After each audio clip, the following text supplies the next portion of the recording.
la distance qui séparait vos bureaux de ceux du président. Non, À peu près, la distance. Ouais, à peu près, on peut dire, estimé à 200, 300 mètres, hein, on peut dire comme ça. Mais il y a un mur séparatif qui sépare les deux entités. L'autre côté, là, quand on appelait ça le régiment, et nous, on était déjà vers Yimaya depuis le début de l'affaire. Maintenez-vous que les échanges entre M. Sidi Touré et le président Moussa Dadis Camara ne se sont pas déroulés en votre présence? Est-ce que vous le maintenez? Je le maintiens bien et je regrette fortement que ce soit dans ma déposition et que je n'ai pas prêté attention quand la dame faisait la lecture. Certaines personnes se posent toujours la question de savoir ce que vous étiez venu faire au stade du 28 septembre, le 28 septembre 2009. Qu'en dites-vous? Bon, sauf que les gens ne me posaient pas la question de savoir sur d'autres scènes de crime ou de conflits, pourquoi j'ai été britannique de ceci, cela. Et puisque les autres là a tourné au vinaigre, aujourd'hui on me pose la question pourquoi tu es venu. Quand tu poses la même question au président Selou Dalin, président Mokhtar ou Baouri, ou Jean Madouré vivait encore, il aurait dit non, c'était nécessaire qu'il soit là. Le fait que j'ai entendu le coup de fusil, je suis venu, c'était un devoir militaire. Ça, c'est un devoir de soldat. Ceux qui ont entendu qu'ils ne sont pas venus, croient aujourd'hui qu'ils sont sauvés. Mais ils ont un cas de conscience. Parce que s'ils avaient agi comme moi, on aurait sauvé davantage de personnes. Portiez-vous une arme ce jour, ceinturon, arme, peu importe? D'abord, généralement, comme vous le savez, je porte les tenues évasées. Donc, pas de ceinturon. Et généralement, je suis habillé comme ça. J'ai les tenues comme ça, et américains, français, façon française, qui sont évasés comme ça, et je ne porte pas de PA et sans ceinturon. Est-ce que vous portiez une arme ce jour? Pas de tout, Monsieur le Président. À quelle heure précise êtes-vous arrivé à Dixine? Vous avez dit du côté de la pharmacie Manizé, voilà, jusqu'au vers l'esplanade du stade. À quelle heure précise? J'ai dit que c'est dans les fourchettes de 9h, 10h, entre 9h et 10h. Je ne sais pas maintenant quelle heure exacte, parce que franchement, il ne faut pas inventer les choses. Quelle était l'atmosphère à cet endroit? L'atmosphère était calme. Les policiers et les gendarmes se regardaient à distance. Les agents de maintien d'ordre et manifestants se regardaient à distance. Et moi, je suis venu dans ce vide-là, parce que les autres étaient sur l'esplanade. Et les manifestants étaient juste en face de Manizé. Ils regardaient un peu les vidéos. Et je suis venu, j'ai regardé ma voiture. Je ne me suis même pas adressé aux gens là.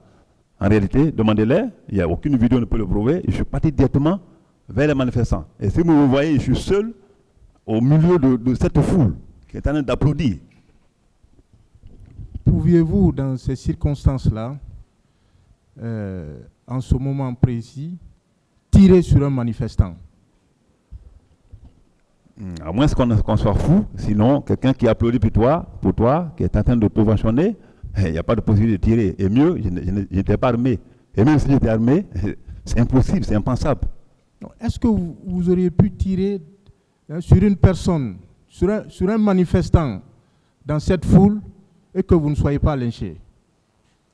C'est pas possible. Tu ne peux pas tirer sur les manifestants, c'est un manifestant, dans une foule comme ça, enthousiasmé, et que les gens continuent à applaudir pour toi. Moi, je ne sais pas comment le chemin là peut être établi.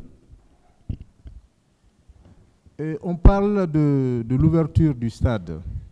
Étiez-vous, à l'époque des faits, directeur du stade, du 28 septembre? Pas d'auto. Je rappelle qu'il y a une note de service au dossier, la note de service numéro 043, portant fermeture du stade du 28 septembre. Donc, s'il y a quelqu'un qui doit répondre à cette question de l'ouverture du stade, c'est bien le directeur du stade, Ibrahima Sori Keita, dit Petit Sori. Affirmatif. Oui. Et l'expression faux problème, on est revenu là-dessus hier, faux problème, signifie-t-elle violence, viol, meurtre, assassinat ou toute autre infraction? Faux problème. Vous savez, c'est difficile de gérer nos jargons militaires dans des circonstances comme ça. Alors, sinon, faux problème pour moi, même ceux qui étaient déjà interpellés là, ils ont créé des faux problèmes. Toi, tu es couché chez toi, quelqu'un te dit sors, tu vas marcher. Tu sors, tu marches en son nom. Il n'a aucune, c'est-à-dire, il n'a aucune autre emprise sur toi. Il a dit seulement sors, tu vas marcher. Pour quel motif, je ne sais pas. Pour quel intérêt, je ne sais pas. Alors, pour moi, c'est un faux problème. Parce qu'on vient t'interpeller dans ça, ne serait même que prendre les gaz là, c'est déjà des problèmes. Et on vient t'interpeller dans ça, on te met dans des pick-up, et généralement, on t'envoie. Ou généralement, tu es là, tu es privé de ta liberté pendant que tu es assis. En ce moment-là, lorsque vous avez dit faux problème, ouais. Est-ce que vous avez pensé au pas meurtre? Pas de tout. Et ce que j'ai dit, la pensée qui m'est venue dans la tête, c'est que je vous dis comme ça. Pas de tout. Et je pense que c'est pas ça. Mon colonel, que répondez-vous à la polémique autour de votre propos, quand certains ont dénaturé votre propos au stade ou devant le stade? Certains disent que vous avez affirmé vous voulez accéder au stade. Allez-y, mais les conséquences, vous allez en tirer. Attendez, je n'ai pas fini. Nous vous ferons porter la responsabilité de ce qui surviendrait. Vous allez être tué. Vous allez vous faire tuer. C'est terminé. Je vous avais dit de faire attention. Ça apparaît dans plusieurs procès-verbaux. Cette polémique-là, qu'en dites-vous? Mais c'est vraiment grave. Je pense que ces mots ne sont pas de moi. Et mieux que ça, si cela était vrai, les gens qui étaient autour de moi, c'était pas maintenant les manifestants. On peut estimer que ça, c'est des petits garçons qu'on ramasse dans le quartier. Mais j'étais en face des personnes ou des hommes d'État. Quand on parle des Sidia, quand on parle de président Baouri Otola et le président Selou, tu leur dis, vous allez vous faire tuer, et après vous comprenez sur un consensus, ça c'est impossible. Et un de deux, je pense que les gens n'allaient même pas partir. Si moi j'avais les informations comme ça, et j'avais des idées comme ça, j'avais prononcé comme ça, je n'allais pas permettre les gens de partir. Mais comment se fait-il que je prononce ces mots, et que c'est même avec des gens qui ne sont pas des petits hommes, hein? Et que ces gens-là et moi, qu'on trouve un consensus sur la base des missions à accomplir. Alors, moi, je tombe de nu. Mais dans ce pays, hein, qui veut tuer son chien, l'accuse de rage. Vous ne voyez pas une contradiction, parce qu'au même moment, c'est en une seule phrase, pratiquement, que vous avez employé ce que vous avez dit, des conseils que vous avez prodigués, comme vous l'avez dit hier. Est-ce que vous aurez pu employer toutes ces expressions-là au même moment? Parce que c'est dans beaucoup de procès-verbaux. Oui, mais ça, l'expression n'a pas un conseil, c'est une alerte. L'expression dont vous faites allusion n'a pas un conseil. Hein? Est fortuit comme ça. Quelqu'un peut le dire, un homme normal ne peut pas le dire comme ça aux gens. Et si je le disais, les gens n'allaient pas partir. Ça, au moins, c'est clair. Moi, mon problème, c'est quoi? J'ai juste dit que si j'avais dit cela, c'est impossible que ces gens, les personnes aussi hautement intellectuelles, allaient se permettre d'y aller.